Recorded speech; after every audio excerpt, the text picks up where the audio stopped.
Karachi, Pakistan, l'un des 3 derniers pays au monde avec l'Afghanistan et le Nigeria, où la polio sévit encore.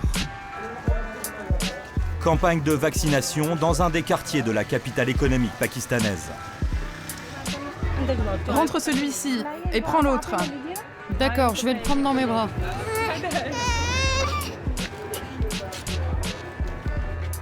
Ouvre la bouche et fais A.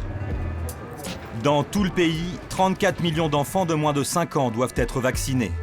Quelques gouttes pour les protéger d'une maladie très contagieuse qui entraîne de graves paralysies, voire la mort. Il a peur. Les aides-soignantes marquent chaque petit avec un feutre. Ensuite, elles inscrivent sur le mur de la maison le nombre de vaccins administrés par foyer. Vous n'avez que 3 enfants? Vous n'en avez pas d'autres? Non, j'ai seulement ces 3-là. Il n'y en a pas à l'école. Tous ceux qui ont moins de 5 ans sont là. Seulement voilà, au Pakistan, pour 3 gouttes, ces personnels soignants risquent leur vie. Ce chef taliban et des religieux extrémistes situés pour la plupart dans les zones tribales pakistanaises ont lancé le djihad contre la campagne anti-polio. Selon eux, il s'agirait d'un complot des Américains.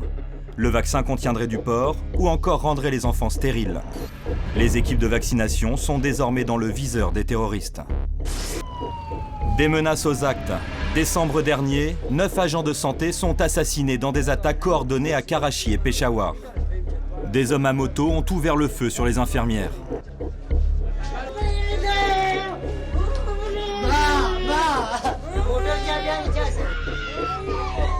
Le 1er janvier, ce sont 6 femmes et un homme qui sont abattus. 16 morts en 2 semaines, la campagne de vaccination a été immédiatement suspendue. Hôpital de Karachi. Rachid est l'un des rares rescapés de ces attentats. Son job dans l'équipe anti-polio, enregistrer le nombre d'enfants vaccinés. Son salaire, moins de 2 € par jour.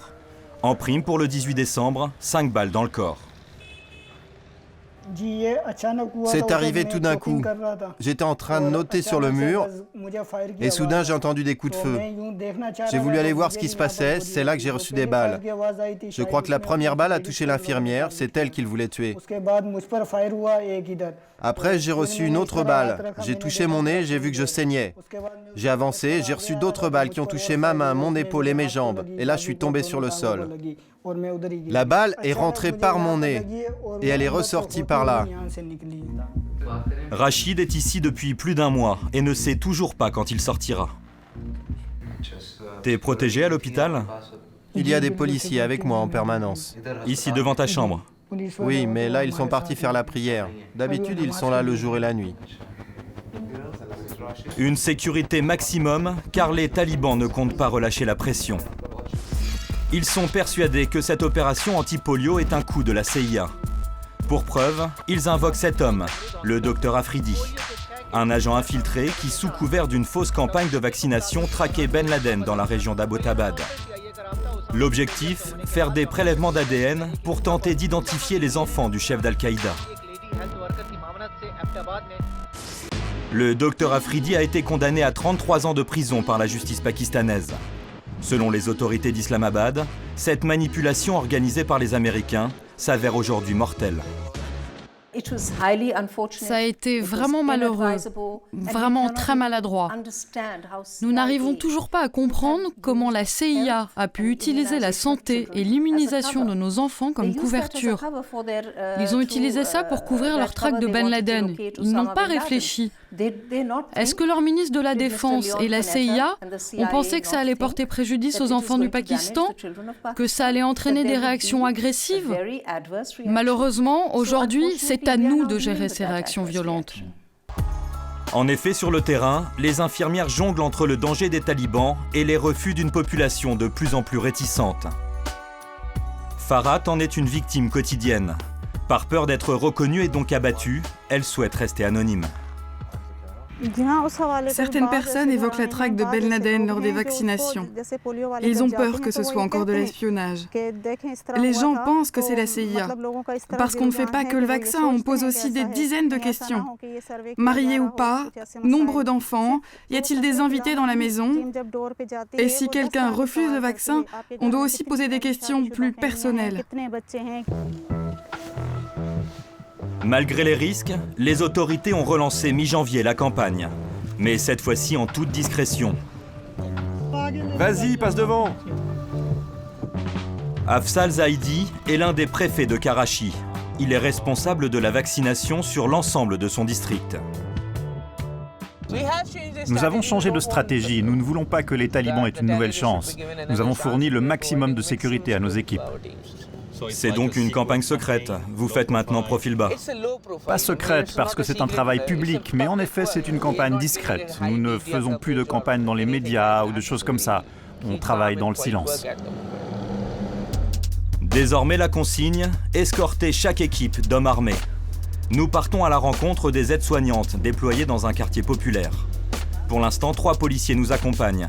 Insuffisant pour le préfet. Est-ce que tu as appelé d'autres policiers? Oui, il y a un véhicule en plus qui arrive.